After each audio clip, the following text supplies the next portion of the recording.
हम लोग एयरपोर्ट में अपने सामानों का स्कैनिंग कराते हैं, वैसे इंसानों का स्कैनिंग उधर होता है। नए इनोवेशन के माध्यम से कहीं ना कहीं हम लोग एक बेहतर रिजल्ट पाने में सक्षम होंगे। आज के दिन में तो मस्तिष्क को समझने वाले भी मशीनें बन चुकी हैं। कहीं ब्रेन मलेरिया होता है तो कहीं कुछ अलग तरीके की समस्याएं हैं। अलग अलग जगह अलग अलग समस्याएं भी आइडेंटिफाइड करते हैं। ये जरूरी नहीं है कि यहां जो समस्या है दूसरे डिस्ट्रिक्ट में वो समस्या जो मेजर हो। सर्दी खांसी बुखार की बात नहीं करता, पिन पॉइंटेड टारगेट करते हुए अगर हम हेल्थ व्यवस्था को खड़ा कर पाए। लेकिन जो मैंने आपका जो स्टार्टअप का जो ये टेक्नोलॉजीज देखे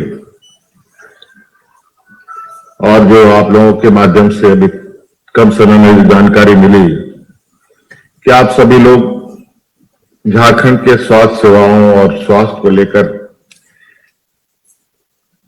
कुछ पायलट के तौर पर कुछ डिस्ट्रिक्टों को आप लोगों ने लिया है। निश्चित रूप से राज्य नहीं, पूरा देश दुनिया के लिए स्वास्थ्य एक बहुत बड़ा चैलेंज बना रहता है और कभी कभी स्वास्थ्य के क्षेत्र में कुछ ऐसे आपदाएं भी हमें देखने को मिलता है जहां समझ में नहीं आता है कि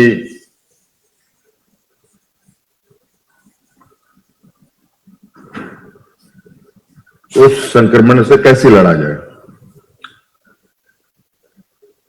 महानगर हो या छोटे शहर हो, बड़े शहर हो या छोटे शहर हो, सभी जगह स्वास्थ्य को लेकर अपनी अपनी समस्याएं हैं। दिल्ली में स्वास्थ्य सुविधाएं बहुत अच्छी हैं, लेकिन वहां का जो पर्यावरण है वो किस तरीके से दूषित है वो भी आप जानते हैं। उसको लेकर लोगों के सेहत पर क्या असर करता है ये भी आप सभी लोग जानते हैं। झारखंड प्रदेश वैसे तो ये बहुत ही हरा भरा प्रदेश है, लेकिन यहां भी समस्याएं हैं। यहां अलग तरीके की समस्याएं हैं। आप सबको पता है इस राज्य में माइंस मिनरल्स बहुत बड़े पैमाने पर है। कोयला है, आयरन ओर है, यूरेनियम है, बॉक्साइट है, तरह तरह के माइंस हैं। और इसको खनन करने के दौरान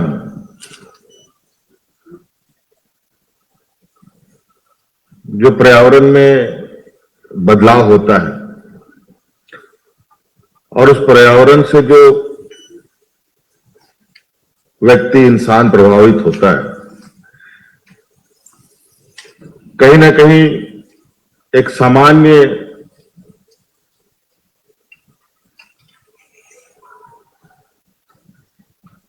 स्वस्थ व्यक्ति कुछ न कुछ संक्रमण से ग्रसित हो जाता है।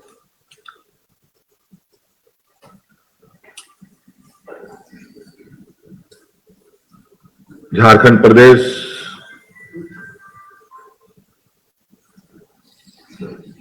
मुख्य रूप से आदिवासी बहुल राज्य है। यहां के रहने वाले लोग बहुत ही दुर्गम स्थानों पर रहते हैं।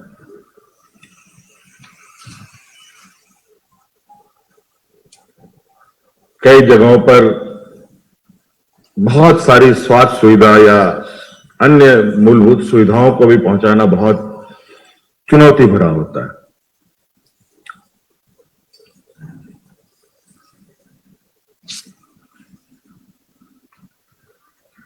और सरकार की एक जिम्मेवारी भी होती है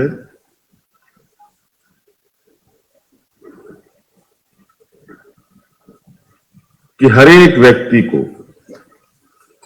मूलभूत सुविधाएं उपलब्ध हों। सड़क, बिजली, पानी, शिक्षा, स्वास्थ्य, ये सारी चीजें हैं। नए नए समयों में नए नए तरीके से नए नए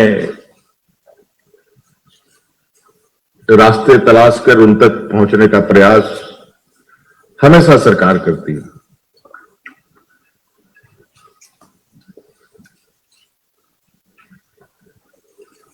और आज इस सभा में स्वास्थ्य की चुनौतियों को हम कैसे सरल बनाएं,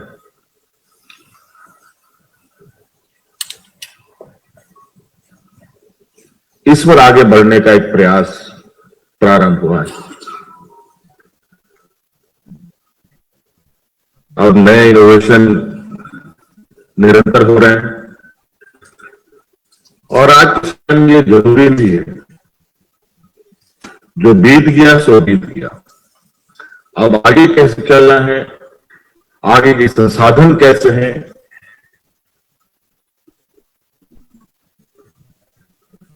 उनको भी ध्यान में रखते हुए अपने कार्यों को कार्य योजना बनानी चाहिए। रिसर्च इनोवेशन अनंत है, वो कभी समाप्त नहीं होगा। चाहे हम धरती पे रहें, चाहे हम चांद पे रहें, चाहे और किसी ग्रह पर रहें।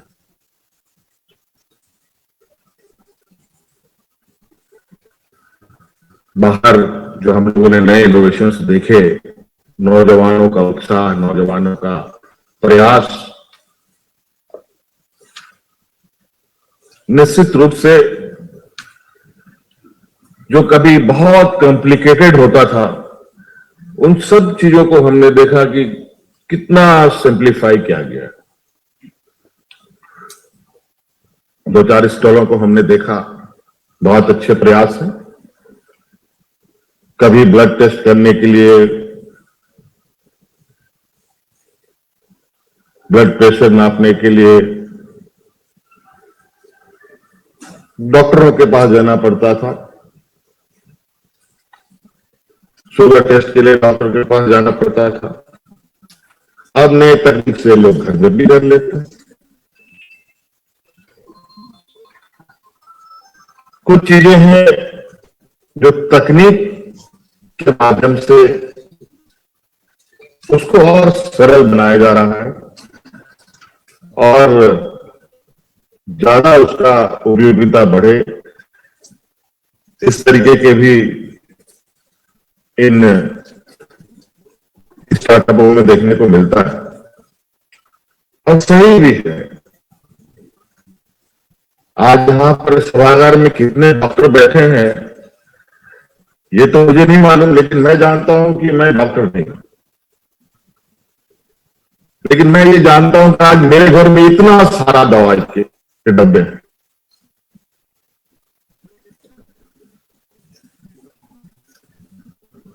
एक समय वो भी था जब दवाओं को मिश्रण बना बना के लोगों को दिया जाता था। वो पद्धति आज भी है, ऐसा नहीं है कि वो खत्म हुआ। आज जो बहुत ही इस विषय पर गंभीरता से उसको लेकर चलता हो, उनके पास ये ज्ञान है। लेकिन कम समय और लंबी दूरी तय करनी होती है तो थोड़ा सा लोग कंप्रोमाइज करते भी हैं।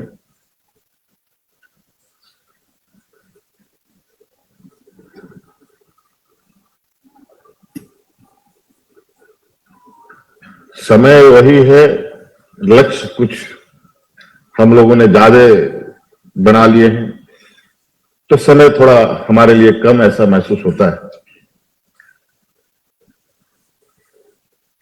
आज अभी मैंने बाहर एक एक्सरे मशीन देखी तो मैंने पूछा क्या इसमें फिल्म नहीं लगता?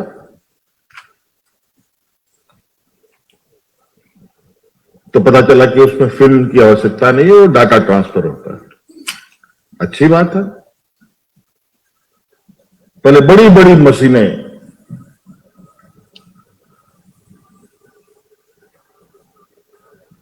बहुत कुछ यहाँ पर जो डॉक्टर जो सीनियर लोग हैं उन लोगों ने देखा होगा।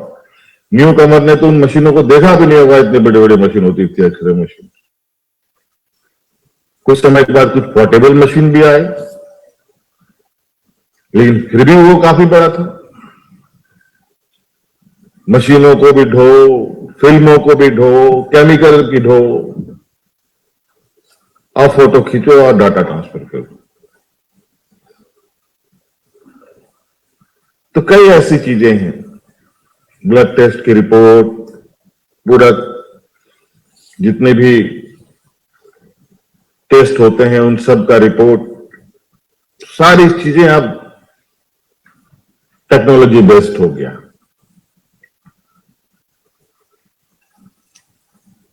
बायो इंजीनियरिंग,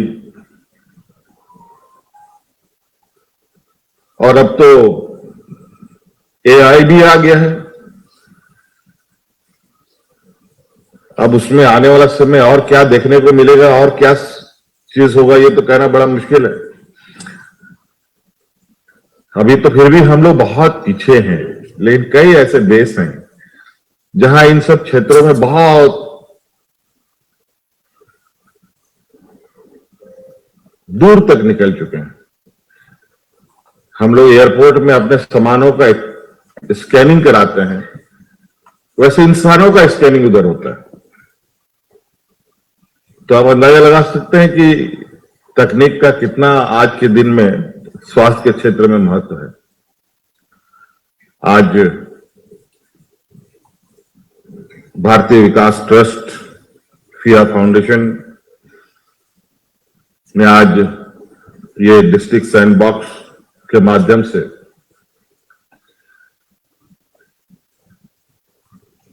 एक जो प्रयास है स्वास्थ्य के क्षेत्र में, मुझे लगता है ये बहुत, और मैं भी इसको थोड़ा सा पसंद भी करता हूं, क्योंकि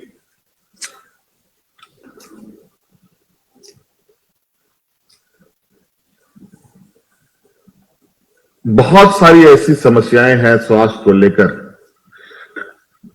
जहां कुछ लोग बताना भी नहीं चाहते हो। हम ऐसे भी चीजों को इनोवेट करें कि हमें पहले ही पता चल जाए कि उसको क्या समस्या है, उसको बताने की ही जरूरत ना हो। आज के दिन में तो मस्तिष्क को समझने वाले भी मशीनें बन चुकी हैं। खैर वो भी आएगा, लेकिन हां ये जरूर है कि आज नए इनोवेशन के माध्यम से कहीं ना कहीं हम लोग एक बेहतर रिजल्ट पाने में सक्षम होंगे। हम लोग भी लगातार प्रयास कर रहे हैं कि हेल्थ मैपिंग हो, यहां पर सभी, हर एक व्यक्ति का, हर एक बच्चों का, हर एक महिलाओं का इस राज्य में थोड़ी सी कुछ कहा जाए कि विरासती समस्या भी है, गरीबी, शिक्षा का अभाव, और एक शर्मिलापन। साई लोग यहां बहुत ज्यादा रहते हैं, बताते बहुत कम, और छोटी सी चीज उसके लिए बहुत बड़ा जानलेवा साबित हो जाता है।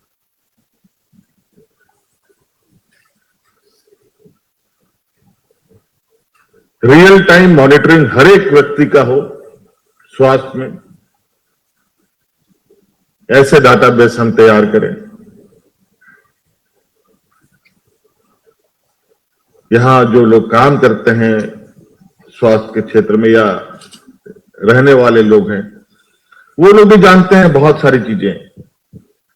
कहीं ब्रेन मलेरिया होता है, तो कहीं कुछ अलग तरीके की समस्याएं हैं। अलग अलग जगह अलग अलग समस्याएं भी आइडेंटिफाइड करते हैं। ये जरूरी नहीं है कि यहां जो समस्या है दूसरे डिस्ट्रिक्ट में वो समस्या। जो मेजर हो, सर्दी खांसी बुखार की बात नहीं करता, पिन पॉइंटेड टारगेट करते हुए अगर हम हेल्थ व्यवस्था को खड़ा कर पाए तो मुझे लगता है कि जो भी ट्रीटमेंट है वो बिल्कुल बेहतर परिणाम के साथ हमारे सामने होगा। आज आप सब लोगों ने बहुत अच्छे मशीनें लगाई हैं यहां पर अपने इस कार्यक्रम को आगे बढ़ाने के लिए,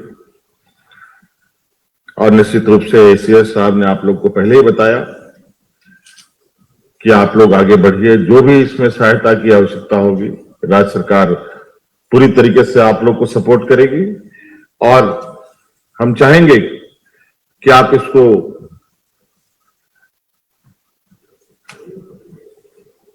बेहतर तरीके से धरातल पर उतारें और जल्द से जल्द हम एक नए कार्य योजना तैयार कर पाए, क्योंकि जो अभी हम मैनुअली सिस्टम में चल रहे हैं, हर चीज ऐसा नहीं है कि गोल, जहां 27 वर्षों के सफर में 17,000 से भी अधिक छात्रों ने डॉक्टर एवं इंजीनियर बनकर भरे सफलता की ऊंची उड़ान, जहां साधारण छात्र भी झारखंड टॉपर्स बनकर बना रहे इतिहास। दूरदर्शी शिक्षाविद श्री विपिन सिंह के मार्गदर्शन में मेडिकल एवं इंजीनियरिंग के लाखों छात्रों के लिए आशा की किरण के रूप में goal, nation's leading institute. Biome institute NEET की तैयारी के लिए एक भरोसेमंद नाम। यहाँ अनुभवी फैकल्टी, स्मार्ट क्लासरूम और बेहतरीन टीचिंग मेथड से स्टूडेंट्स को मिलती है मजबूत तैयारी। यहाँ हर स्टूडेंट को मिलता है पर्सनल गाइडेंस और डाउट क्लियरिंग का पूरा सपोर्ट। नीट 2027 और 28 के लिए फेज 2 बैच 30 अप्रैल से शुरू हो रहा है। आज ही बायोम इंस्टीट्यूट से जुड़े और अपने डॉक्टर बनने के सपने को दे सही दिशा। बायोम इंस्टीट्यूट सिर्फ मेडिकल प्रिपरेशन का संस्थान। काम की तलाश है, भरोसेमंद नौकरी चाहिए, जुड़िए एएनजी के साथ, जहां श्रमिक सबसे पहले। 12 घंटे की ड्यूटी, हर दिन 3 समय का खाना, मुफ्त रहने की सुविधा, आपकी सुरक्षा के लिए इंश्योरेंस, ओवर टाइम का लाभ, पीएफ सीधा क्लाइंट से, समय पर पूरा वेतन और जरूरत पड़ने पर एडवांस पे। एएनजी मैन पावर सॉल्यूशंस, सम्मान के साथ काम, भरोसे के साथ कमाई।